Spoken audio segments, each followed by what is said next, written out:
Afternoon सब लोग को, गुड आफ्टरनून। देखिए आपको कल समझाए थे बेसिक चीज़ों के बारे में, आज इसके आगे समझाएंगे। बेसिक वगैरह चीज़ें कंप्लीट हो जाए। आप लोग को बोले थे हम ऑक्सफोर्ड स्कूल एटलस लेने के लिए, एक एटलस की बुक बोले थे लेने के लिए। आप लोग के पास वो बुक रहनी चाहिए, तभी काम करेगा। फ्रंट एंड पे जब 6-7 हजार लड़के आ जाए सर, तो बाकी लड़कों को बैक एंड पे लगा दीजिएगा, ठीक है। आगे देखते हैं बाबू, आज का क्लास स्टार्ट करते हैं। सब लोग को गुड आफ्टरनून।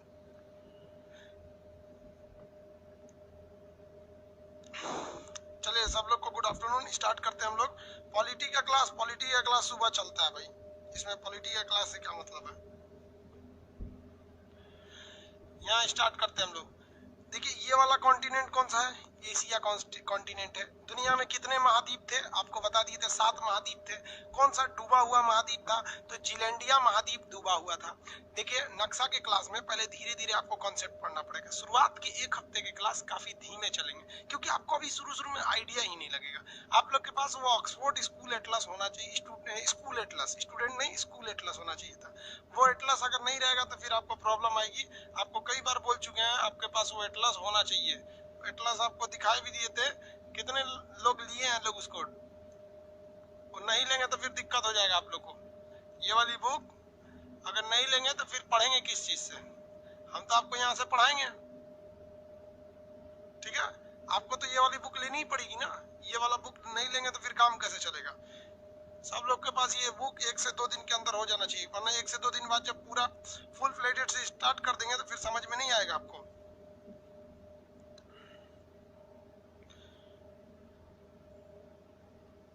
चलिए आगे देखते हैं हम लोग।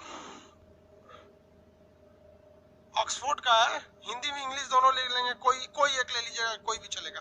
अगर स्टूडेंट वाला ले लिए हैं, देखिए कोई एक लीजिएगा, ये लेंगे तो ये सस्ता पड़ता है। और अगर दूसरा कोई ले लेंगे ना, तो हम पेज नंबर कोई और बोलेंगे। जैसे हम इस बुक का बोल दिए पेज नंबर 45 खोलिए, और आपके पास 40 दूसरा बुक है तो उसमें भी रहेगा, लेकिन वो चीज चला जाएगा किसी और पेज में। फिर आपको क्या होने लगेगी, प्रॉब्लम होने लगेगी। इसलिए ये वाली बुक ज्यादा प्रीफर कीजिए इसको लेने के लिए। ये सस्ता है इसलिए हम आपको बोल रहे हैं। ये वाली बुक थोड़ी ज्यादा सस्ती होने की वजह से ये इजी है इसको लेना। आगे आज हम लोग स्टार्ट करते हैं, एशिया के बारे में कुछ समझना चालू करते हैं। ये महाद्वीप कौन सा भैया, एशिया महाद्वीप है। एशिया महाद्वीप में एक सब कॉन्टिनेंट है। एशिया कॉन्टिनेंट के अंदर एक सब कॉन्टिनेंट है जिसे हम कहते हैं उप महाद्वीप। क्या कहेंगे बाबू, उप महाद्वीप के नाम से उसे जानते हैं। अब ये उप महाद्वीप क्या चीज होता है, तो किसी भी कॉन्टिनेंट के अंदर का एक ऐसा एरिया जो पहाड़ों से थोड़ा सा कट जाता है, उसे हम सब कॉन्टिनेंट कहते हैं। जैसे यहाँ से यहाँ पर एक पर्वत है जिसका नाम है हिंदू कुश पर्वत। हिंदू कुश पर्वत के इस साइड में रहने वाले लोगों को हिंदू कहा जाता है। इसलिए आप हिंदू को किसी रिलीजन से जोड़ के नहीं देखिएगा। हिंदू कोई धर्म नहीं है, ये एक एरिया के लोगों का नाम है। जैसे बिहारी, बिहारी कोई धर्म का नाम थोड़ी है भाई। बिहार में रहने वाला मुसलमान भी बिहारी है, हिंदू भी बिहारी है, जैन भी बिहार है। कश्मीर में रहने वाला कश्मीरी, महाराष्ट्र में रहने वाला मराठी। तो उस तरह से इस पर्वत के इस साइड रहने वाले, हिंदुकुश पर्वत के इस साइड रहने वाले को हिंदू कहा जाता था। लेकिन यहाँ पर 90% जो जनसंख्या थी पहले, वो सनातन धर्म को मानती थी। इसलिए इस हिंदुओं में ज्यादातर सनातन धर्म वालों को क्या कहा जाने लगा, हिंदू कहा जाने लगा। अब जबकि अगर खुद देखिए, हिंदू धर्म तो है नहीं, ये तो एक नाम है। इसे क्या कहा जाता है, ओरिजिनल धर्म तो सनातन धर्म है, जबकि इसे क्या कहने लगे लोग, हिंदू कहने लगे, क्योंकि यहाँ ज्यादातर सनातन धर्म को मानने वाले थे। ऐसे ही एक प्रॉब्लम मुसलमानों के साथ हो गई। मुसलमानों में क्या होता है कि अगर कोई बड़ा व्यक्ति है तो उसे हजरत कहा जाता है। हजरत आप बैठिए, समझ में गया। अब कोई नॉर्मल आदमी है तो जनाब बोले, और जनाब बैठिए, जनाब या हजरत कहते हैं। और बराबरी का रहता है ना, तो उसे मियाँ कहा जाता है। और मियाँ क्या हालचाल है, समझ में आ गया कि नहीं है। तो मियाँ का मतलब होता है दोस्त, नहीं कहते हैं अरे भाई और क्या हालचाल। तो मियाँ का मतलब क्या होता है, दोस्त। तो मुसलमानों में उर्दू में क्या कहा जाता है, और मियाँ सब ठीक ठाक। तो एक मुसलमान दूसरे मुसलमान को कहता था और दोस्त ठीक हो, तो वो भी बोलता हाँ दोस्त हम भी ठीक है, और मियाँ तुम कैसे हो। तो जो बाकी के लोगों को लगा कि एक मुसलमान दूसरे मुसलमान को मियाँ कह रहा है, तो मुसलमानों को लोग मियाँ मियाँ कहने लगे। अभी मुसलमान को कह दीजिएगा मियाँ तो गुस्सा आ जाता है। अरे भाई, उसको सनातन धर्म को तूने हिंदू बना दिया, मुसलमान को मियाँ बना दिया।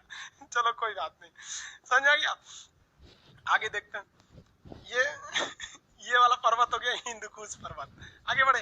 अब इस हिंदुकुश पर्वत के इस साइड से एक और माउंटेन जाता है, ये माउंटेन का नाम है आपका हिमालय पर्वत।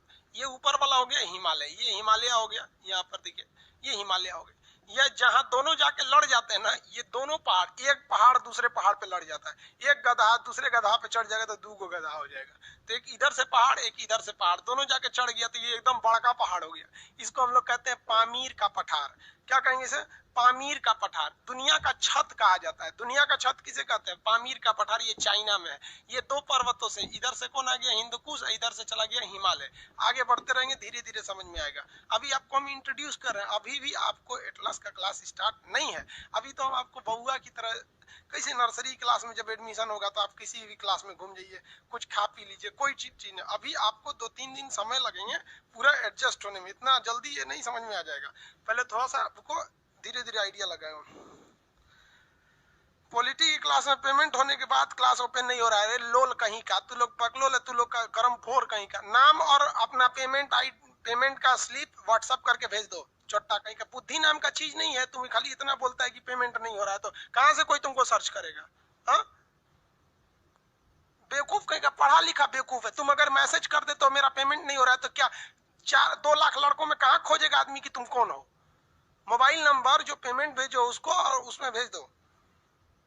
बुद्धि नाम का चीज नहीं है। तो पढ़ा लिखा उतना नहीं रहता है सब। दिल गुर्दा कोई कोई नहीं भेजिए यहाँ पर। ज्योग्राफी का क्लास आगे स्टार्ट होगा। ये बुक दुकान पे मिलेगा, ऑक्सफोर्ड स्कूल वाला।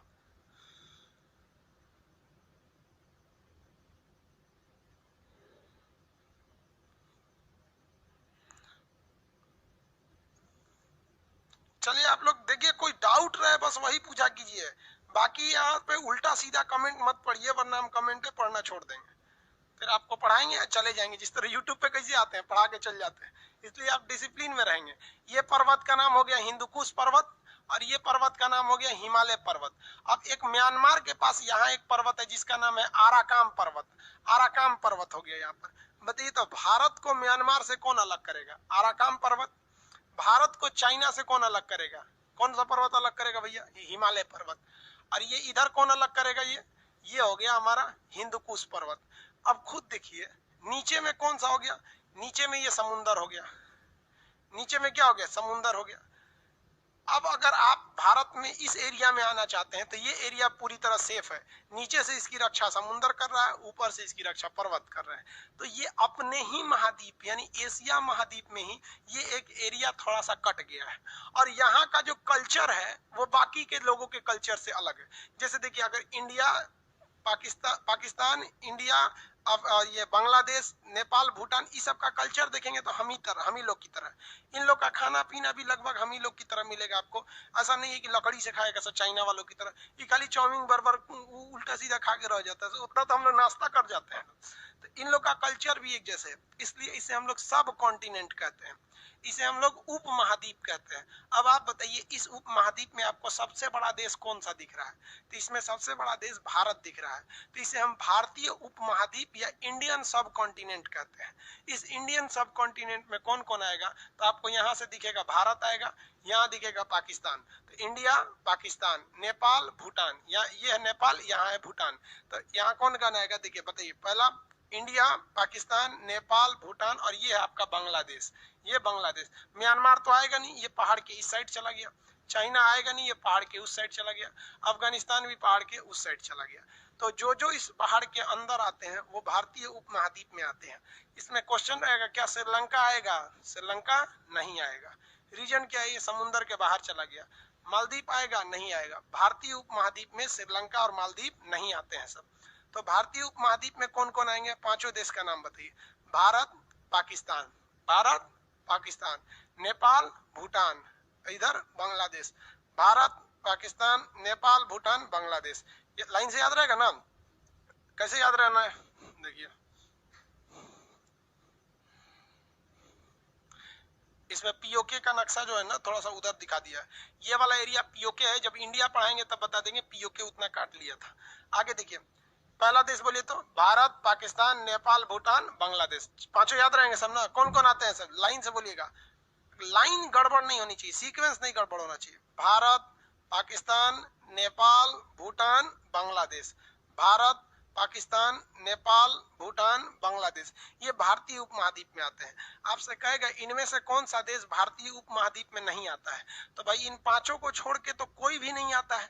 लेकिन आप ऑप्शन नंबर बी लगा दीजिएगा, श्रीलंका लिखा रहता है, ठीक है। क्वेश्चन आएगा इनमें से कौन सा भारतीय उपमहाद्वीप में नहीं आता, ऑप्शन नंबर बी, पढ़िएगा भी नहीं, श्रीलंका लिखा रहता है। समझ में आ गया? पढ़ा पढ़ा के हम बुढ़ा गए, नक्शे पढ़ा पढ़ा के। चलिए आगे समझते हैं। तो ये आपको उपमहाद्वीप हो गया। अब हम एशिया महाद्वीप में एंट्री करते हैं, हल्का फुल्का पढ़ते पढ़ते, थोड़ा थोड़ा एंट्री करेंगे लोग, डेली डेली थोड़ा थोड़ा, फिर आपको ये टोटल कॉन्टिनेंट महाद्वीप याद हो जाएंगे। एशिया महाद्वीप में उपमहाद्वीप तो ये हो गया। एशिया महाद्वीप में स्टार्ट हम लोग करते हैं तो साउथ से चालू करते हैं। देखिए किसी भी नक्शा को अगर आप लेंगे तो किसी भी नक्शा में नीचे का एरिया जो होता है वो साउथ होता है। ये कौन सा हो गया? साउथ हो गया। नीचे का एरिया साउथ, और ये ऊपर का एरिया नॉर्थ, ये इधर का एरिया वेस्ट, ये ईस्ट, यानी नीचे का एरिया दक्षिण होता है। क्या होता है? दक्षिण होता है। तो समझिए आगे, एशिया के नीचे यानी साउथ एशिया के, एशिया के नीचे यानी साउथ एशिया, एशिया के नीचे क्या हो जाएगा? South Asia. साउथ एशिया के लोगों ने एक एसोसिएशन बनाया। क्या बनाया? एसोसिएशन। साउथ एशियन नेशन ने क्या बनाया? एक एसोसिएशन बनाया। किस लिए एसोसिएशन बनाया? अपने क्षेत्र में आपसी सहयोग बनाने के लिए। तो किस लिए? रीजनल कोऑपरेशन के लिए, कोऑपरेशन के लिए, रीजनल कोऑपरेशन के लिए। तो साउथ एशियन एसोसिएशन मतलब दक्षिण एशिया के लोगों ने, नाम से समझिए, साउथ एशियन एसोसिएशन मतलब ये एशिया का जो साउथ का एरिया है, तो साउथ एशियन एसोसिएशन यानी एशिया के नीचे का एरिया, साउथ एशियन एसोसिएशन जो है, इस एशिया के नीचे के लोगों ने एक एसोसिएशन बनाया। किस लिए? रीजनल कोऑपरेशन के लिए, कि हम आपसी सहयोग करेंगे, आपस में मिलजुल कर रहेंगे। तो इसी को कहा गया, south Asian association for regional cooperation को सार्क कहा गया। क्या कहा गया? सार्क।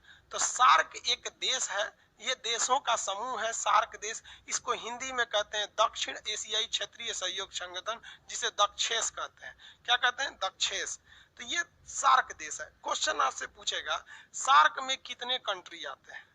क्या कहेगा? सार्क में कितने कंट्री आते हैं? तो सार्क में तो सबसे पहले बताइए, ये एशिया है, तो एशिया का ये दक्षिण वाला एरिया हो जाएगा, ये पश्चिम वाला एरिया हो जाएगा, ये उत्तर वाला हो जाएगा, ये पूरब वाला हो जाएगा। ये पूरब हो गया, ये साउथ यानी दक्षिण हो गया, ये वेस्ट यानी पश्चिम हो गया, ये उत्तर हो गया, नॉर्थ हो गया। अब आपके मन में तो एक सवाल है कि भाई अगर ये बोल रहा है कि साउथ एशिया, तो ये वाला पार्ट तो आएगा नहीं, ये तो वेस्ट एशिया में आ जाएगा। कहेगा ईस्ट एशिया, तो ये तो ईस्ट एशिया में आ जाएगा। नॉर्थ एशिया, तो ये तो उसमें चला जाएगा, है कि नहीं? साउथ एशिया में यही सब आएंगे, सब साउथ एशिया। तो जो साउथ एशियन एसोसिएशन है उसमें कौन आएगा? यही सब आने वाले हैं सब। अब इस साउथ एशियन में 8 देश आते हैं। जिनको 8 देश याद नहीं है ना, उन्हें ये बहुत अच्छे से याद हो जाए। जो अपने को होशियार समझेगा वो जिंदगी भर होशियारे रह जाएगा। बकलोलई का काम मत कीजिएगा, चुपचाप शांति से पढ़ते रहिएगा। आप कमेंट में, चैट में वही लिखिए जो आपको प्रॉब्लम है। गुड मॉर्निंग, गुड आफ्टरनून नहीं लिखिए बाबू। हम गुड आफ्टरनून, गुड मॉर्निंग करेंगे, उसमें दिखेगा भी नहीं कितने लोग करके चलेगा, है कि नहीं? बात समझिए, पढ़े लिखे आप लोग, इसलिए जो प्रॉब्लम आएगा वही लिखा करेंगे लोग। अब इसमें 8 देश में से कौन कौन है? आसियान फिर लिखते हैं बाबू, आसियान अलग होगा। ऑक्सफोर्ड एटलस का संस्करण नहीं मिल रहा है। आज हम एक बार मार्केट में देख लेते हैं मिल रहा है कि नहीं। नहीं मिल रहा है। सुधीर पटेल जी, पंडित पटेल नहीं, पंडित जी हैं। वीडियो क्वालिटी लो है, आप देहात में रह रहे होंगे इसलिए आपका लो है। 8 देश आते हैं, देखिए ध्यान से। सार्क में पहले सार्क देखिए, फिर 8 देश आते हैं। सब लोग अब कंसंट्रेट होइए यहाँ पर। पहला देश आता है मालदीव। ये एशिया का सबसे छोटा देश है, इतनी टुकड़ों में है। इतना ना टुकड़ों में बटा हुआ है कि इसका कोई हिसाब ही नहीं है। सार्क देश एकदम टुकड़ों में है। मालदीव, मालदीव को अगर आप देखेंगे तो ये समुद्र में बहा हुआ दिखेगा। इसकी जो तटरेखा है समुद्र में मालदीव की, वो इतना नीचे है समुद्र में मालदीव की, आप देखेंगे समुद्र में ये लगता है जैसे डूब जाएगा मालदीव। अगर हम यहाँ मालदीव दिखाएं आपको समुद्र में, तो ये मालदीव लगेगा आपको पूरे तरह से डूबा हुआ। मालदीव, मालदीव एक मुस्लिम कंट्री है, देखिए पूरी लगेगा कि पूरी तरह से डूबा हुआ है। यहाँ सब लोग घूमने जाते हैं। ये देखिए मालदीव, ऐसे ही टुकड़ों टुकड़ों में मालदीव आपको मिलेंगे सब। यहाँ दिख रही है मालदीव, कुछ यहाँ पर है, कुछ वहां है, कुछ वहां है, तो सब लोग वहां छुट्टी मनाने जाते हैं मालदीव में। तो मालदीव बेसिकली जो है ना टूरिस्ट का एक हब एरिया है, यहाँ सब घूमने जाते हैं सर। इस तरह से घर और मालदीव में मिलेगा आपको यहाँ पर इस टाइप का। और ये मालदीव वाले जितने लोग होते हैं ये छुट्टियां मनाने के लिए मालदीव में अक्सर जाया करते हैं लोग। हमारे यहाँ आप लोग में भी जाइएगा लोग भाई छुट्टी उट्टी मनाने, शादी ब्याह हो जाएगा ना तो मैडम को लेके कहाँ जाइएगा आप लोग, मालदीव में। इस तरह से आपको एक और घर दे देगा सर घूमने फिरने के लिए। देखिए कितना बेहतरीन टाइप का लग रहा है मालदीव। पानी अगर बढ़ेगा समुद्र में ना सबसे पहले मालदीव डूब जाएगा। देखिए तो भैया कितनी ऊंचाई है इसकी, कत्ता थोड़ा सा पानी मिलेगा उधर चला जाएगा। अभी पानी में घर बनाया है देखिए इस तरह से। तो एशिया का सबसे छोटा देश है मालदीव। अगर समुद्र का स्तर उठेगा तो एशिया में डूबने वाला पहला देश मालदीव होगा। 1 से 1.5 मीटर ऊंचा है, ये डूब जाएगा। लेकिन इसकी इकोनॉमी इतनी बेहतरीन ढंग से है कि यहाँ पर बहुत से लोग टूरिस्ट आते हैं और सबसे ज्यादा फायदा जो होता है उन्हें टूरिस्ट से होता है। कुछ कर जो घूमने जाते हैं ना दिल खोल के पैसा उड़ाते हैं। 10 दिन लाएंगे जो लाखों रुपया फूंक के चलाएंगे सर। और जो परमानेंट वहीं का रहने वाला है उसको पता है कौन सा सामान महंगा मिलेगा कौन सस्ता मिलेगा। अब देखिए ना कितना बेहतरीन है, झोपड़ी टाइप का बना दिया, अंदर एसी है, यहाँ बाहर कुर्सी लगा दिया बैठने के लिए। यहाँ एक तो आपको छोट मोट ऐसे मछली उछली मारते रहिए, यहाँ ज्यादा गड्ढा होगा नहीं। यहाँ पर खूब बेहतरीन बना दिया मालदीव को। तो एशिया में सार्क में सबसे नीचे कौन आ गया, मालदीव आ गया। समझ में आ गया कि नहीं आ गया। तो ये कौन हो गया, मालदीव। मालदीव की राजधानी माले। जो जो देश बताएंगे आपको उसकी राजधानी याद रहना चाहिए। यहाँ पर ये मुस्लिम कंट्री है, यहाँ ज्यादातर लोग मुस्लिम रहते हैं। आगे बढ़े, पहला मालदीव हो गया। दूसरा देखेंगे तो दूसरा में आ जाएगा श्रीलंका। दूसरी कंट्री में श्रीलंका आ जाएगा। खांसी हो गया, कोरोना तो ना हो गया। ये हो गया श्रीलंका। श्रीलंका यहाँ पर अशोक ने अपने बेटा तथा बेटा महेंद्र और बेटी संगमित्रा को कहाँ भेजा था, तो वो भेजा था श्रीलंका में। श्रीलंका में बौद्ध धर्म के लोगों को अधिकता है। यहाँ रावण भी था, आपको पता है कि रावण कहाँ का था, श्रीलंका का रहने वाला। श्रीलंका की पहले राजधानी कोलंबो थे, अभी श्री जयवर्धनपुरम हो गई है। तो सार्क में पहला देश नीचे से बोलिए तो मालदीव, दूसरा हो गया श्रीलंका। समझ में आ गया। सीता जी 83 दिन की 84 दिन तक लंका में रही थी और वापस शुद्ध आई थी पवित्र रूप से। ये मर्यादा पुरुषोत्तम की राम की बहादुरी से ज्यादा रावण की इंसानियत थी। वो एक सतयुग था जो इंसानियत था। हालांकि रावण को तो श्राप था कि सीता जी के पास जाएगा तो जल के भस्म हो जाएगा। वो तो बेचारा अपने पिंड छोड़ाने के लिए सीता जी का अपहरण किया कि राम जी के हाथे मरेंगे तो हमरा राक्षस योनि से फुर्सत मिलेगा। तो विधि का विधान था। तो ये श्रीलंका। अभी आप कहेंगे कि सर श्रीलंका के बारे में ज्यादा कुछ बताए नहीं, तो बाबू पहले आप ये देख लीजिए श्रीलंका है क्या, फिर हम श्रीलंका के अंदर जाके एक एक एरिया बताएंगे जो एग्जाम में पूछता है। पॉइंट पेड्रो क्या है, एलिफेंटा क्या है, यहाँ पर आपकी महावली गंगा क्या है, हम्बन टोटा क्या चीज है, ये सारी चीजों आपको बताएंगे। लेकिन एक दिमाग में पहले रफली आइडिया रहना चाहिए। अब जैसे हम आपको बता दें जर्मनी क्या, पता नहीं इसमें जर्मनी है क्या। अभी आप देखे होंगे ना आर्मेनिया के जहाज को मार के गिरा दिया, ने गिरा दिया यहाँ पर। तो पहले आपको वहां पता तो रहना चाहिए। आपको यूट्यूब पे अभी वीडियो डालेंगे शाम को रात में कि आर्मेनिया के जहाज को मार के गिरा दिया, तो नक्शा में पता रहेगा तब ना पता चलेगा कि भारत से कितना दूर है आर्मेनिया, किसको ज्यादा खतरा है इससे। तो ये श्रीलंका दूसरा हो गया। उसके बाद इंडिया को आपको हम लगभग 1 महीना पढ़ाएंगे इंडिया के बारे में। तो इसलिए इंडिया के बारे में अभी ज्यादा डिटेल से नहीं, अभी पूरे वर्ल्ड को देखते हैं। पहला देश बोलिए, मालदीव, श्रीलंका, भारत। पहला मालदीव, श्रीलंका, भारत। भारत के बाद पाकिस्तान, ये भी साउथ एशिया में आता है। ये भी किसमें आता है, साउथ एशिया में। पाकिस्तान के बारे में भी डिटेल से बताएंगे। अभी पहले देश का नाम याद रखिए। कितने देश हो गए सब, 4। पहला मालदीव, श्रीलंका, भारत, पाकिस्तान। इसके बाद आता है अफगानिस्तान। अफगानिस्तान भले किसमें नहीं आता है, मतलब सब कॉन्टिनेंट में नहीं आता है, लेकिन ये एशिया के दक्षिणी भाग में ही स्थित है। ये इसको एशिया का दक्षिण एशिया कहते हैं। देखिए ना नीचे स्थित है। इसमें पहला बोलिए मालदीव, श्रीलंका, भारत, पाकिस्तान, अफगानिस्तान। मालदीव, श्रीलंका, भारत, पाकिस्तान, अफगानिस्तान। ये चारों याद रहेंगे, फटाफट बोलिए 5 ठो। मालदीव, श्रीलंका, भारत, पाकिस्तान, अफगानिस्तान। यहाँ हो गया अफगानिस्तान। इधर देखेंगे नेपाल, भूटान, नेपाल, भूटान, बांग्लादेश, नेपाल, भूटान, बांग्लादेश, नेपाल, भूटान, बांग्लादेश। चलिए याद हो गया आपको कितने देश हैं, 8। पहला, आंख बंद करिए सारे लोग, अकेले में बैठ के पढ़िएगा, अब बोल बोल के पढ़िएगा वरना याद नहीं होगा नक्शा। पहला मालदीव, श्रीलंका, भारत, पाकिस्तान, अफगानिस्तान, नेपाल, भूटान, बांग्लादेश। अगर ऐसे याद करेंगे ना तो अगर गलती से कोई एक देश भूल भी गया ना तो आपके दिमाग में रहेगा। आप लोग गलती कैसे करते हैं, 8 देश पता है कितने हैं, याद कैसे करेंगे? नेपाल, श्रीलंका, भूटान, कहेंगे ले कौन छूट गया, पता ही नहीं चला। यही है हमारे हिंदुस्तान की खराबी, ऐसी पढ़ा दिया जाता है लड़कों को, क्योंकि उन्हें पता ही नहीं चलता हम कौन सा बोले कौन सा छूट गया। लाइन से बोलना है आप लोग को, लाइन से बोलिए फटाफट, कमेंट करके लिखेंगे। कमेंट में देखें केवल पहला अक्षर, जैसे एम से मालदीव, श्रीलंका, इंडिया, पाकिस्तान, अफगानिस्तान, नेपाल, भूटान, बांग्लादेश, हो गया। ऐसे एक एक अक्षर करके लिखते चलिए, फटाफट कमेंट करके बताएंगे। पहला मालदीव, श्रीलंका, भारत, पाकिस्तान, नेपाल, भूटान, बांग्लादेश, हो गया। मालदीव, श्रीलंका, भारत, पाकिस्तान, नेपाल, भूटान, बांग्लादेश, इस तरह से याद रखना है। आपको लोगों को लगेगा बड़ी पढ़ने में विद्वान है, पढ़ाई कुछ भी नहीं है बाबू, बहुत सिंपल है। 8 देश, 8 देश मतलब मुश्किल से 3 सेकंड, मुश्किल से कितना second, 3 second. Maldives, Sri Lanka, Bharat, Pakistan, Nepal, Bhutan, Bangladesh, 2 second हुआ ही, समझ में आ गया? 2 सेकंड बहुत है, फटाफट लिख के जवाब दीजिए। Very good. मालदीव, श्रीलंका, आप पहला अक्षर भी लिखेंगे तो चलेगा, लेकिन सीक्वेंस गड़बड़ नहीं होना चाहिए, सीक्वेंस गड़बड़ नहीं। मालदीव, श्रीलंका, अरे पहले एल कौन देश है भैया, इसमें एल लिखते हैं, एस एल श्रीलंका, बस एस लिख दीजिए, समझ जाएंगे श्रीलंका, एस एल लिखने की क्या जरूरत है। आई से इंडिया, वेरी गुड, बहुत अच्छा, ऐसी जवाब आना चाहिए। देखिए इस तरह से जवाब आता है ना तो लगता है चलो पढ़ाना साक्षर हो गया। आप ये जितने लोग फ्रंट एंड पर है, 6000 से ज्यादा लड़के फ्रंट एंड पे हैं, और बैक वालों का जवाब क्या है, बैक एंड वाले पे दिखेंगे, बैक एंड वाले, बैक एंड पे जितने ज्यादा लड़के हैं सबको बैक एंड पे भेजिएगा। श्याम लाल जी आपका, चलिए बाबू, अफगानिस्तान सब कॉन्टिनेंट में नहीं आएगा, लेकिन वो हमारे सार्क में आ जाता है, ठीक है। बैक एंड वाला कह रहा है सर हम लोग क्या पैसा नहीं दिए? अरे भाई सब लोग पैसा दिए हैं, लोग लोड के हिसाब से होता है ना, बैक एंड और फ्रंट एंड, ये सब लोड के हिसाब से होता है। चलिए ऐसा नहीं है, पूछ रहा है सर हम लोग बैक एंड वाले हैं, मतलब हम लोग किसी काम के नहीं है भाई, सब लोग काम के। बैक एंड सर्वर तगड़ा होता है। आगे बढ़े,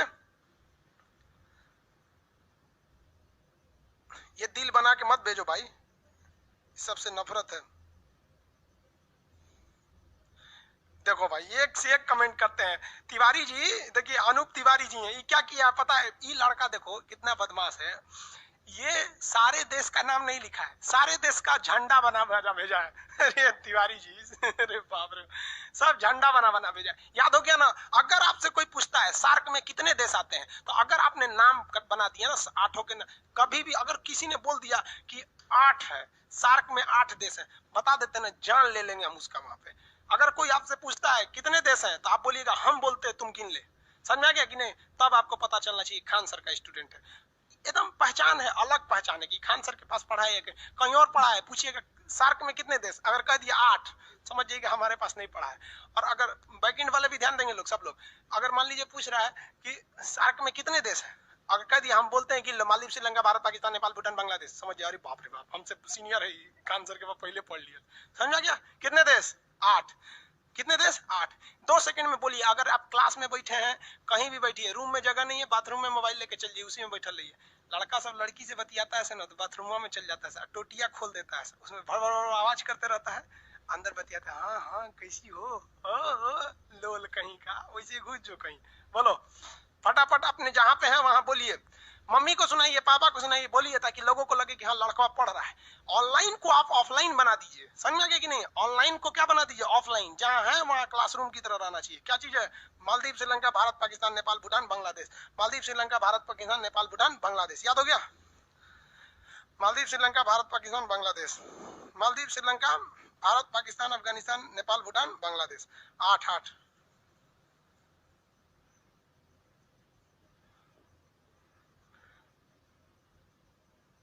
समरकंद आ गया भाई, समरकंद। अरे भाई अभी सार्के का कोई खास नहीं। अब आगे बढ़े, चलिए देखिए यहाँ पे वो बफरिंग कर रहा है क्या? नहीं ना, दोनों का देखते रहिएगा, बैकएंड पे ज्यादा ध्यान दीजिएगा, उस पे लड़कों का लोड ज्यादा है। अब एक काम करते हैं, अब थोड़ा सा हम लोग ना इन 8 के बारे में कुछ डिटेल से जानकारी ले लेते हैं कि भूलेगा नहीं। हम कहते हैं कि 8 भूल जाएगा, लेकिन हम ऐसा काम करते हैं कि भूल भी नहीं करे। जैसे आप किसी रेलवे स्टेशन पे गए, वहां हजारों लोग मिलते हैं, लेकिन कुछ लोग याद रह जाते हैं, कुछ नहीं याद रहते हैं। आप चाहते हैं कि हमको कोई ना भूले, तो कुछ ऐसा कांड कर दीजिए कि न भूले। जैसे उसको बुला के एक लोटा खेखार थूक दीजिए मुंह में भचाक से, आपको नहीं भूलेगा वो। मतलब कुछ भी कीजिए, लेकिन उसके साथ कुछ घटना होनी चाहिए। इन सबसे घटनाओं को हम याद कर लेते हैं। चलिए थोड़ा शीत युद्ध के बारे में आपको ले चलते हैं। देखिए ये जो जगह है ना श्रीलंका, ये काफी महत्वपूर्ण जगह है। इस श्रीलंका के नीचे का एक बंदरगाह है जिसका नाम है हम्बन टोटा। अब आपको ये श्रीलंका पूरी दुनिया में भी पता होना चाहिए कि वर्ल्ड का अगर नक्शा देखेंगे तो श्रीलंका कहाँ मिलेगा। हाँ, वर्ल्ड के नक्शा में श्रीलंका देखिए, ये वाला देखिए। वर्ल्ड जब नक्शा खुलता है ना तो इस पे कोई भी चीज क्लियर नहीं दिखती। इतना छोटा नक्शा में पूरा दुनिया को हटाएंगे तो क्लियर कैसे होगा। तो ये आपके अंदाजा पे डिपेंड करता है। देखो बाबू, ये है श्रीलंका, यहाँ ध्यान दे श्रीलंका। अब कंसेप्ट समझिए जो हम समझाने जा रहे हैं। ये है हमारा प्यारा हिंदुस्तान, ये हमारा हिंदुस्तान हो गया। और ये देखिए ये यूएसए, यूएसए हो गया, ये पहली दुनिया में आता था। ये सोवियत संघ रूस, रसिया, पुराना नाम सोवियत संघ, रसिया। यहाँ पर बात समझो बाबू, जब 1945 में द्वितीय विश्व युद्ध खत्म हुआ, सेकेंड वर्ल्ड वॉर जब खत्म हो गया था, तो सेकेंड वर्ल्ड वॉर खत्म होने के बाद इन लोगों में आपसी वर्चस्व की लड़ाई चालू हो गई, हम पावरफुल या तुम पावरफुल। अब इसे कहा गया शीत युद्ध या cold war. Cold war America और रूस के बीच में लड़ी गई एक ऐसा वार था जिसमें ये दोनों एक दूसरे पर एक भी गोली नहीं चलाए, लेकिन पूरी दुनिया में गोली चला दिया सब। खुद एक भी नहीं चलाया ऐसा। रूस चाहता था हम पावरफुल बन जाए, अमेरिका चाहता था हम पावरफुल बन जाए। रूस चाहता था दुनिया हमारे साथ आ जाए, अमेरिका चाहता था हमारे साथ आ जाए। जो लोग अमेरिका के साथ गए वो कहलाए पहली दुनिया के देश, जो रूस के साथ गए वो कहलाए दूसरी दुनिया के देश। अब जो अमेरिका का साथी था, मान लीजिए यहाँ से कोई कोलंबिया अमेरिका का साथी, तो रूस ससुरा इसको मारता था। अब देखिए, इसको मारता तो कहलाता वार, इसको महाराया तो कहलाया कोल्ड वार। मतलब यहाँ मारता तो युद्ध, ये हो गया शीत युद्ध। शीत युद्ध का मतलब ये नहीं कि ठंडी के दिन में लड़ाई लड़ा है। शीत युद्ध का मतलब है कि तुमसे जो जो रहेगा हम उससे नफरत करेंगे। आप देखिएगा घर में, आप हिंदुस्तान में बड़ी ज्यादा शीत युद्ध होता है। मान लीजिए कि हमारा किसी व्यक्ति से झगड़ा है और हम किसी शादी में गए और वो व्यक्ति उस शादी में आ जाएगा ना तो हम वहां नहीं जाएंगे। अरे मतलब है हमसे ना झगड़ा है, उससे क्या मतलब है तुम्हें। तो इसे कहते हैं शीत युद्ध। तो शीत युद्ध चल रहा था। अमेरिका चाहती थी पूरी दुनिया मेरे साथ आ जाए पहली दुनिया में, रूस चाहता था पूरी दुनिया मेरे साथ आ जाए दूसरी दुनिया में। जवाहरलाल नेहरू बड़ी होशियार कहा कि हम कोनों में नहीं रहेंगे, हम तीसरी दुनिया में। तो इसने एक अलग से संगठन बना दिया जिसे कहा गया नॉन एलाइजिंग मूवमेंट। क्या कहा गया? Non aligning movement, NAM. आगे बताएंगे NAM, non aligning movement NAM कहा गया। समझ में आ गया? तो इसमें हम किसी के साथ नहीं है, इसे कहते हैं गुट निरपेक्ष, नॉन एलाइजिंग, हम किसी में नहीं है। तो भारत तीसरी दुनिया में था। अब देखिए रूस के साथ एक खराबी समझते चलिए। रूस के साथ खराबी क्या है कि ऊपर का ये एरिया जो है बर्फ से ढक जाता है। तो ये एरिया में बर्फ भयानक पड़ती है। आपको बताए हैं यहाँ ठंडा क्यों पड़ता है, क्योंकि सूर्य की किरणें नहीं जाएंगी, ये शीत कटिबंध में आ जाएगा, टुंड्रा और टैगा में। इसलिए रूस का ऊपर का बंदरगाह पानी से जम जाएगा और रूस ठंड के दिन में ऊपर से नहीं जा सकता है। और लड़ाई के मैदान में जब भी काम आती है तो नौसेना काम आती है। दूर की लड़ाई में, दूर मान लीजिए यहाँ से यहाँ जाना है तो पायलट थोड़े ना लड़ पाएगा। सोचो वहां से जहाज पायलट भरेगा, एक दिन 8 घंटा लगेगा इसको यहाँ जाने में। 8 घंटा गाड़ी चलाने के बाद आपको थक जाएंगे, कहें दो तरीके कौन लड़ाई लड़ेगा, पैदल सेना तो जाएगी नहीं। तब इसमें काम कौन आती है? नौसेना काम आती है। नहीं अभी अभी समझा देते हैं। उसमें बैकएंड वाले लोग आप लोग परेशान नहीं रहिए, सब लोग को बता देते हैं। बैकएंड पे थोड़ा सा सर्वर लोड ज्यादा है, इसलिए वहां पे थोड़ा सा बफर कर सकता है, वो भी 1-2 मिनट में शांत हो जाएगा। तो ये ऊपर से ये नहीं जा सकता है। तब ये क्या करेगा? नौसेना भेजेगा, क्योंकि नौसेना की जहाजें बड़ी बड़ी होती हैं, उसमें बेडरूम सोने होने का सब जगह रहता है। सारे फौजी सोए रहेंगे, जो चलाने वाले रहेंगे 8-10 तो वो चलाएंगे। जब ये नौसेना की जहाजें यहाँ पहुंच जाएगी तो वो सब जग के इसको मार देंगे सब। तो दूर की लड़ाई में कौन काम आता है? नौसेना काम आती है। अब एक खराबी देखो भैया, ये जो है आपका अमेरिका, यूएसए, इसके पास बर्फ नहीं जमता है क्योंकि ये तो बहुत दूर है। तो इसकी नौसेना यहां तक जा सकती थी, लेकिन उसकी कैसे आती? तब इसके लिए रूस जो था इस रास्ते से आता था, इस रास्ते से जाके हमला करता, लंबा पड़ जाता। तो रूस जो है वो ठंडी में इधर से नहीं आ सकता था, वो ठंड के दिन में इधर से आता था। अमेरिका ने कहा कि अगर हम क्या चीज? अगर हम रूस को इधर ही रोक दें तो ठंडी में ये इधर से आइए नहीं सकता, हम इधर रोक देंगे, और हम युद्ध जानबूझ करेंगे ठंड में कि ठंड में वो उधर से आएगा नहीं, इधर हम रोक देंगे, मरा जाएगा। तो इसके लिए अमेरिका ने शीत युद्ध में सहारा लिया किसका? श्रीलंका का। अब आइए श्रीलंका जो मेन टॉपिक था, यही ना श्रीलंका। आइए, हम लोग का हिंदुस्तान है, वर्ल्ड के नक्शा में बाबू क्लियर नहीं दिखता है, इसलिए क्लियर करने के लिए हम वहां ले जाएंगे आपको। यह है ना श्रीलंका आपका, ये भारत में यहाँ क्लियर दिखेगा, वर्ल्ड के नक्शा में कैसे क्लियर दिखेगा कोई चीज? तो यहाँ समझिए, आइडिया लगाइए यहाँ पे। तो अमेरिका ने श्रीलंका को खूब पैसा दिया, करोड़ों रुपया मदद दिया कि रेलवे बनाओ, ये बनाओ, वो बनाओ, दुनिया भर का चीज। और उसके बाद कहा, ए श्रीलंका, तुम अपने नीचे का जो बंदरगाह है जिसका नाम है हम्बनटोटा, याद रखिएगा, हम्बनटोटा कहाँ पर है? श्रीलंका में है। हम्बनटोटा एक बंदरगाह का नाम है जो श्रीलंका में है। हम्बनटोटा बंदरगाह को अमेरिका ने कहा कि भाई तुम इसको हमको दे दो, इसका किराया तुम हमसे लेना।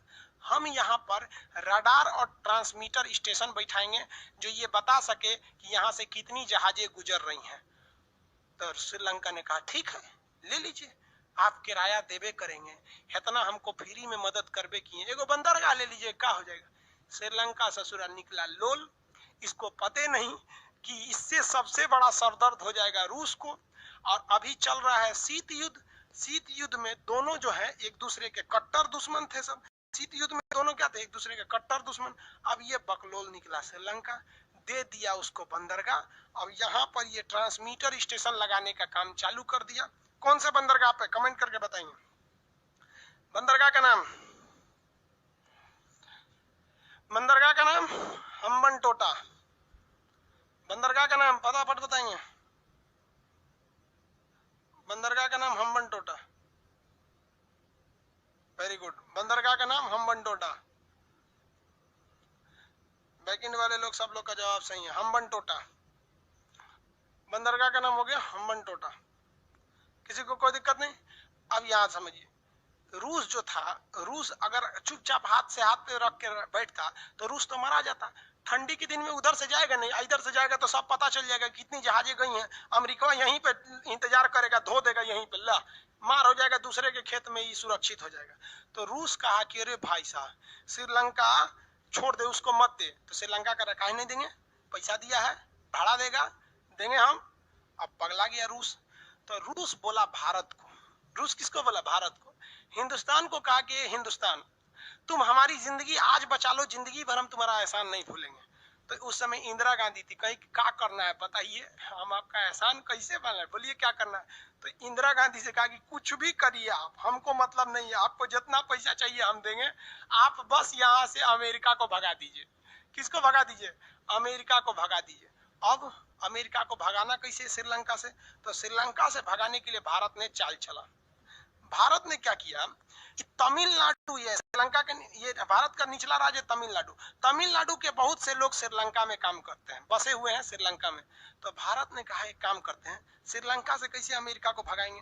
तो उन्होंने क्या किया, तमिलनाडु के लोगों का एक संगठन है जिसका नाम था, उन्होंने तैयार कर दिया लिट्टे, LTTE, LTTE, liberation tigers of Tamil इलम।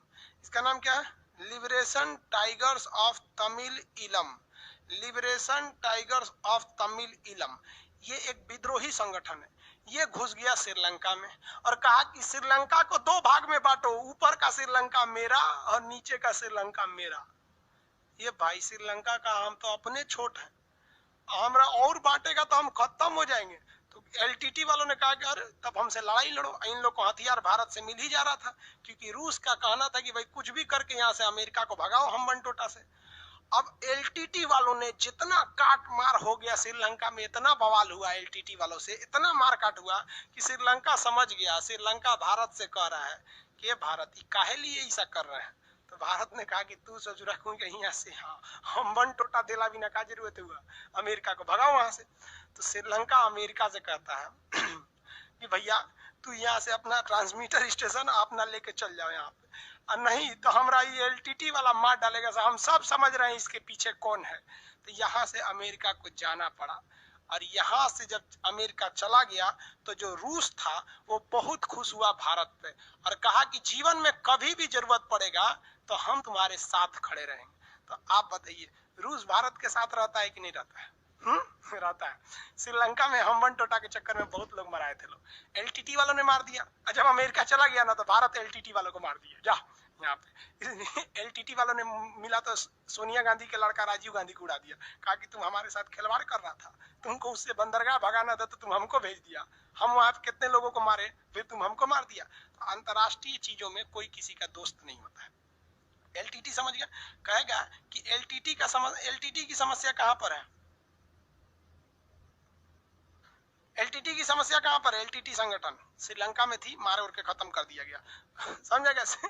एलटीटी ने किसको भगा दिया? अमेरिका को। हम लोग किसको भगा दिए? एलटीटी को। बाढ़ में जाओ। इसका बदला चुकाना पड़ा राजीव गांधी को, बम से उड़ा दिया सब राजीव गांधी को। आज भी रूस जो है, आज भी रूस किसके साथ रहता है? भारत के साथ। हम लोगों ने उसका बहुत बहुत कांड किया है। अब अमेरिका के लिए ना एगो नया दुश्मन हो गया, कौन? भारत। क्योंकि अमेरिका जान रहा था कि यही चोट्टा किया है, इसी की वजह से भागे हैं, इसलिए अब वो भारत से भी बहुत खफा हो गया। कहा कि भारत हम तुमसे भी अब बदला लेंगे। इसके लिए अब वो देखिए ये यहाँ क्यों आना चाहता था? शीत युद्ध में डायरेक्ट हमला नहीं करेंगे हम, तुमको घेर घार के रखेंगे ताकि हम कभी भी तुम पे भारी पड़े। अब यहाँ पर है नेपाल, अब यहाँ देखिए आते हैं। अमेरिका अब कहाँ एंट्री मार रहा है? नेपाल में। सोचा कि अगर नेपाल में घुस जाएंगे तो हमारा नया दुश्मन बना है भारत, इनको भी देख लेंगे, चीन को भी देख लेंगे, और यहाँ से जहाज लेके सड़क से घुस जाएंगे रूस में। यहाँ से कितना मिनट लगेगा? 20 मिनट में तो रूस घुस जाएंगे। इसलिए अब अमेरिका का निशाना श्रीलंका नहीं था, अमेरिका का निशाना था नेपाल। अब ये नेपाल में एंट्री कैसे करे?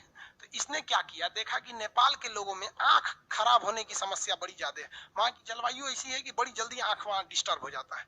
तो अमेरिका ने अपने हजारों डॉक्टरों को नेपाल में भेजा और कहा कि देखो यहाँ के लोगों का आंख खराब हो जाता है, फ्री में इलाज करो। तो अमेरिका से आंख के हजारों डॉक्टर आए, फ्री में इलाज किए। यहाँ पर हॉस्पिटल खोला गया, कॉलेज खोला गया, यहाँ एक से एक आंख के डॉक्टर को बनाया गया। समझ में आ गया कि नहीं? आज भी आंख का इलाज होता है नेपाल में बहुत अच्छा से। नेपाल पूछा कि अमेरिका इतना तुम पैसा काहे खर्चा कर रहा है हमारे ऊपर, हमारा आंख का डॉक्टर फ्री में, कॉलेज फ्री में। तो नेपाल का भारत ने, अमेरिका ने कहा, ए नेपाल सुनो ना, हमको तुम यहाँ एगो एयरपोर्ट बनाने को दे दो भाड़ा पे, हम उसका किराया देंगे, बनाएंगे हम ही सब, किराया देंगे। नेपाल का ठीक है ले लीजिए, कोई दिक्कत नहीं, आप हमारे लिए इतना कर रहे हैं। बकलोलवा इसको समझ में नहीं आ रहा है श्रीलंका का भी क्या हाल हुआ है कितना लोग कटाए हैं वहां श्रीलंका में, 6 लाख लोग मारा गए थे वहां। श्रीलंका के क्या अभी ये एयरपोर्ट देने जा रहा है। जब यहाँ उस समय नेपाल में प्रधानमंत्री नहीं होते थे, राजा होते थे वहां पर, तो ये कहा ठीक है ले लीजिए हमसे एयरपोर्ट। जैसे वहां का राजा कहा कि ठीक है एयरपोर्ट ले लीजिए, नहीं खबर लीक हो गया, चाइना कहा कि नेपालवा कहीं चोट्टा कहीं का तुम हमरे सीधाने ले आके तुम चाइना को देगा, अमेरिका को देगा। अब नेपाल कहा कि हम तो राना छोड़ेंगे, तो भारत ने कहा कि भाई चाइना उससे निपटा देगा। चाइना यहाँ पर ना, चाइना के उस समय राष्ट्रपति आते हैं माओ सेतुंग, माओ राष्ट्रपति थे। तो माओ ने अपनी 2-4 गो आतंकवादियों को घुसा दिया, जिसे कहा गया माओवादी। क्या कहा गया? माओवादी। भारत ने क्या घुसा दिया था? एलटीटी। चाइना ने क्या घुसा दिया? माओवादी। अब ये माओवादी चाइना में घुस गए। चाइना को पता था कि भारत ने श्रीलंका से अमेरिका को कैसे भगाया, यहाँ अशांति पैदा करके। तो ये भी कहा कि हम भी नेपाल में अशांति पैदा कर देंगे, नेपाल अपने कहेगा अमेरिका चल जाइए वरना हमारी शांति भंग हो जाएगी। माओवादियों को घुसा दिया और माओवादियों को चाइना ने हथियार दिया, मार धड़ाधड़ माओवादी नेपाल में मारने लगे। कहते यहाँ राजा नहीं रहेगा, यहाँ हमारा शासन रहेगा। राजा कहा कि दे तरीके एयरपोर्ट के चक्कर में हमारा कुर्सी चल जाएगा। तो अमेरिका से कहा कि भैया अपना एयरपोर्ट यहाँ से लेके चल जाइए। तो अमेरिका कहे कुछ नहीं होगा, हम है ना, कहा कि चुपचाप चल जाइए यहाँ से, न तो हम आप रहेंगे हम नहीं रहेंगे। तो अमेरिका यहाँ से भी चला गया। अमेरिका का दुश्मनी उस समय भारत से भी हो गया, चाइना से भी हो गया, रूस से तो पहले ही दुश्मनी था। अभी बताइए इसमें बेचारे नेपाल के लोग मारा गए माओवादी के चक्कर में। ये इसका मेन कारण क्या था? Cold war. देखिए अमेरिका ने रूस पे एक भी गोली नहीं चलाया, ना रूस ने अमेरिका पे चलाया। लेकिन देखिए श्रीलंका में 6 लाख लोग मारा गया, नेपाल में भी कई लाख लोग मराए थे। इसी माओवादी के चक्कर में हजारों लोग मारे गए थे वहां पे, यहाँ से चला गया। लेकिन भारत देखिए, भारत ने एलटीटी को खुद खत्म किया था और चाइना इतना बड़ा खच्चर है, माओवादी भेज के खत्म नहीं किया। नेपाल क्या किया? माओवादियों को इंडिया में घुसा दिया, ये नक्सलवादी बन गए सब यहाँ आके। ये शीत युद्ध का नतीजा हम लोग झेल रहे हैं। समझ आ गया कि नहीं आ गया? आगे बढ़े। अमेरिका कहा अब कहाँ जाए, तो अमेरिका पाकिस्तान में घुस गया। पाकिस्तान उसको सेना का अड्डा दे दिया वहां पर। अब पाकिस्तान सेना का अड्डा दे दिया, पाकिस्तान को कौन समझाएगा यहाँ? पाकिस्तान सेना का क्या कर दिया, उसको अड्डा दे दिया। अब याद रहेगा आप लोग को श्रीलंका, हम्बन टोटा बंदरगाह कहाँ है? श्रीलंका में। सार्क में कितने देश? 8। सार्क में कुल देशों की संख्या कितनी है? 8 देश आते हैं सार्क में, याद रहेगा ना? सार्क में कितने देश आते हैं? 8। 8 के नाम मालदीव, श्रीलंका, भारत, पाकिस्तान, नेपाल, भूटान, भारत, पाकिस्तान, अफगानिस्तान, नेपाल, भूटान, बांग्लादेश। समझ में आ गया कि नहीं आ गया? किसी को दिक्कत? 8 देश। हम्बन टोटा बंदरगाह श्रीलंका में। अभी रफली हम आपको बता रहे हैं, अभी श्रीलंका भी नहीं बताएं क्योंकि आप लोग के पास नक्शा ही नहीं है श्रीलंका का। आगे बढ़े। LTT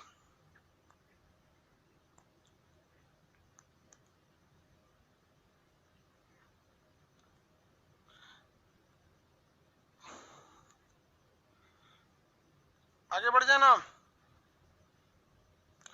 रसिया उधर से हमला, भाई अलास्का की ओर से हमला नहीं कर सकता। युद्ध के समय में चारों ओर से हमला करना चाहिए ना, कोई एक डायरेक्शन में थोड़ी ना। इसलिए सब चाहता है कि हम चारों ओर से हमला करें। इसलिए हम्बन टोटा का एरिया को ये सॉरी अमेरिका ने क्या किया था, प्रीफर किया था। ये जगह बोलिए कौन सा हो गया? मालदीव, श्रीलंका, भारत, पाकिस्तान, अफगानिस्तान, नेपाल, भूटान, बांग्लादेश। श्रीलंका के बारे में और अच्छा से पढ़ाई करते हैं लोग। चलिए श्रीलंका के बारे में देखते हैं।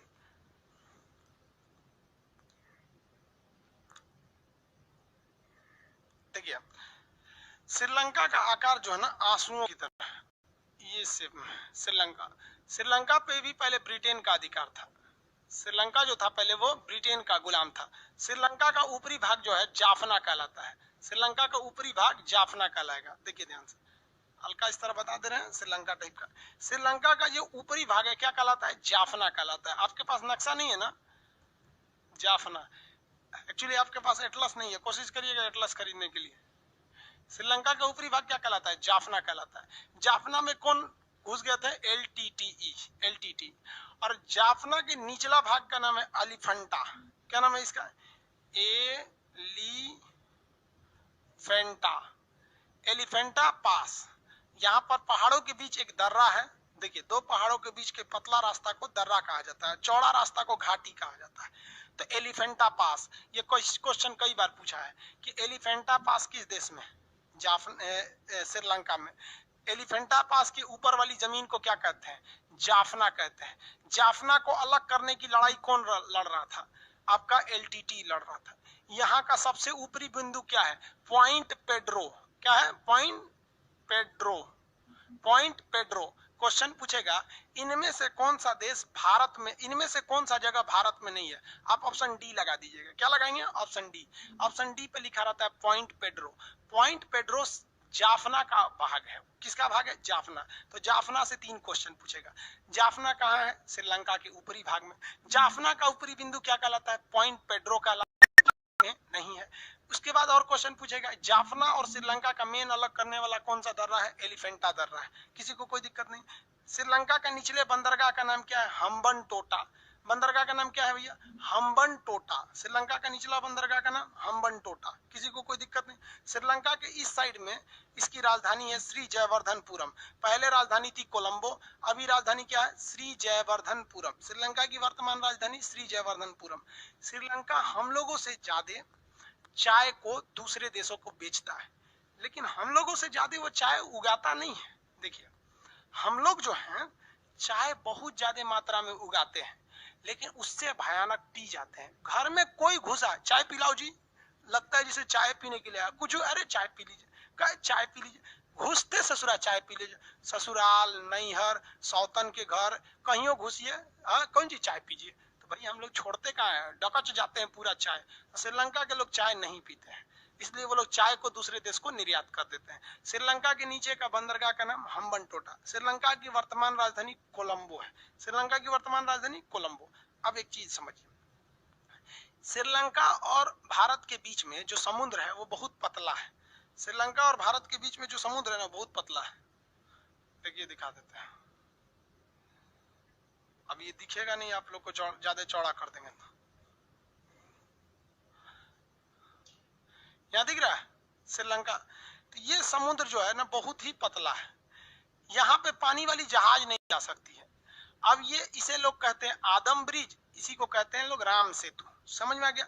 ईसाई और मुस्लिम परंपरा के हिसाब से यहाँ से आदम गए थे और हिंदू परंपरा के हिसाब से यहाँ से राम जी गए थे, तो इसे राम सेतु या आदम ब्रिज कहा जाता है।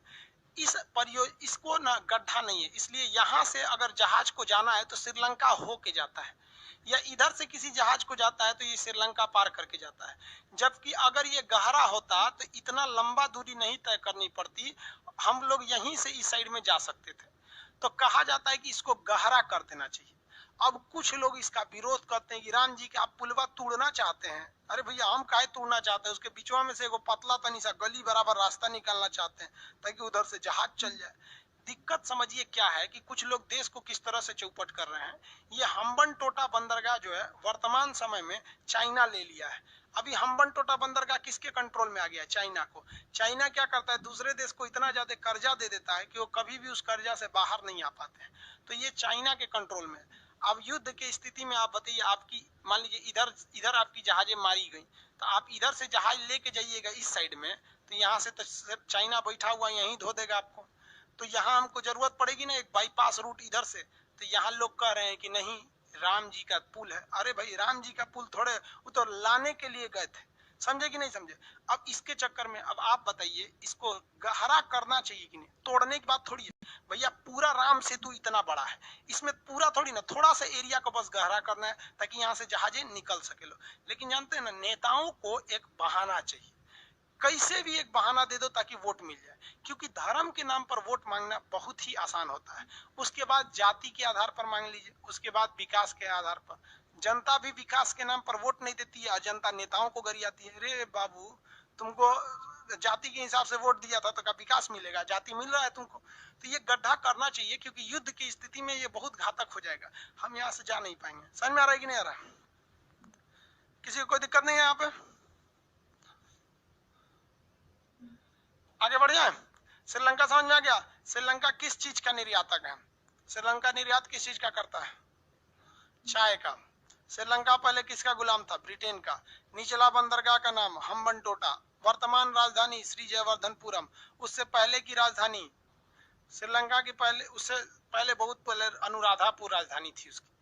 उससे क्या मतलब है? श्रीलंका की सबसे बड़ी जो नदी है, उस नदी का नाम है महावली गंगा। नदी का नाम क्या है? महावली गंगा। महावली गंगा, महावली गंगा। श्रीलंका की सबसे लंबी नदी महावली गंगा। श्रीलंका की सबसे बड़ी नदी है महावली गंगा। ठीक है, आप लोग का कल इसका पीडीएफ लोड कर दिया जाएगा और कल आप लोग एटलस जरूर लेके रखेंगे लोग। एटलस में क्या है कि आप किसी और भी कंपनी का अगर एटलस लेंगे तो केवल पेज नंबर का डिफरेंस रहता है, तो ढूंढने में थोड़ा आपको टाइम लग जाएगा। जैसे अभी मान लीजिए ऑक्सफोर्ड वाले में पेज नंबर 47 पे है श्रीलंका, और आपको ले लेंगे तो वहां श्रीलंका कहाँ रहेगा, फिर आपको ढूंढने में प्रॉब्लम होगा। बस इसीलिए कर रहे हैं, और कोई प्रॉब्लम नहीं है। सबसे लंबी नदी महावली गंगा। कौन सा दर्रा है? एलिफेंटा दर्रा। सबसे ऊंची बिंदु यहाँ पे पॉइंट पेड्रो। ऊपर का राज जाफना। कौन से संगठन? एलटीटी। समझ में आ गया आप लोग को? श्रीलंका के बारे में कोई दिक्कत नहीं है।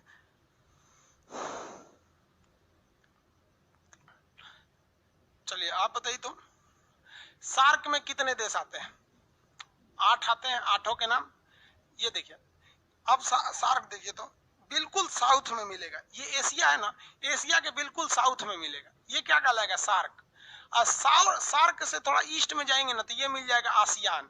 ये क्या है? आसियान एसोसिएशन ऑफ, देखिए एसोसिएशन मतलब ग्रुप, साउथ ईस्ट एशिया। देखिए साउथ में भी है और ईस्ट में भी है। ईस्ट मतलब पूरब, तो पूरा तरफ पूरब में नहीं है, ये तो पूरा पूरब में हो जाएगा। वो कह रहा है साउथ में भी नहीं है। क्या कह रहा है? South east Asia, south east Asia. तो देखिए ये साउथ हो गया, ये ईस्ट हो गया, तो बीच में यही ना होगा। साउथ ईस्ट एशियन नेशन है सर। नेशन मतलब देश। इन लोग का एक संगठन है, इसे कहते हैं आसियान। तो आसियान में 10 देश आते हैं। तो ये देखिए, ये सार्क हो गया, ये आसियान हो गया, ये ईस्ट एशिया हो गया, ये सेंट्रल एशिया हो गया। यहाँ ऐसे एशिया खत्म हो जाता है। अभी धीरे धीरे आगे बढ़ेंगे लोग। आप लोग समझ में आ गया इसको? आज के लिए इतना ही रहने देते हैं, क्योंकि एक ही बार में नक्शा ज्यादा पढ़ लेंगे तो दिक्कत हो जाएगा। पहले धीरे धीरे स्पीड बढ़ाएंगे लोग, एक हफ्ता तक। इस हफ्ते तक धीरे धीरे ही चलेगा। समझ में आ रहा है? किसी को कोई दिक्कत नहीं है?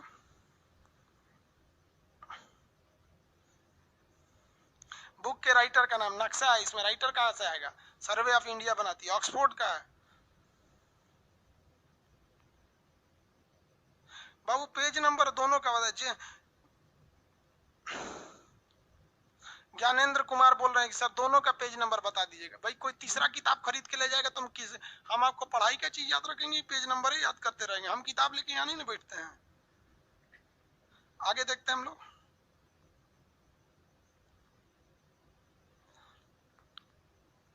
मेरे पास स्टूडेंट एटलस है, जिसके पास है उसको खरीदने की जरूरत नहीं है।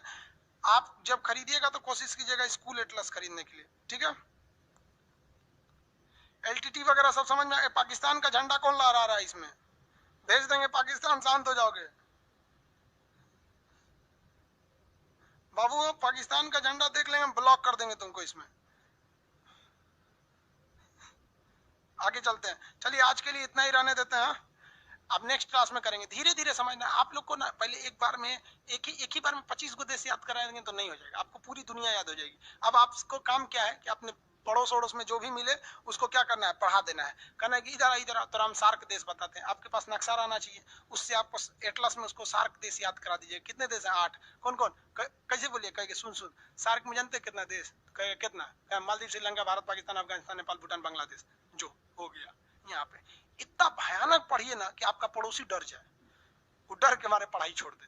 उसको लगना चाहिए ना कि भाई छोड़ देगा पढ़ाई तो आपके लिए कॉन्फिडेंस हो जाएगा, कंपटीशन आराम हो जाएगा। समझ आ रहा है ना? अब नेक्स्ट क्लास में कल मिलेंगे। ओके, आज के लिए इतना ही। जय हिंद।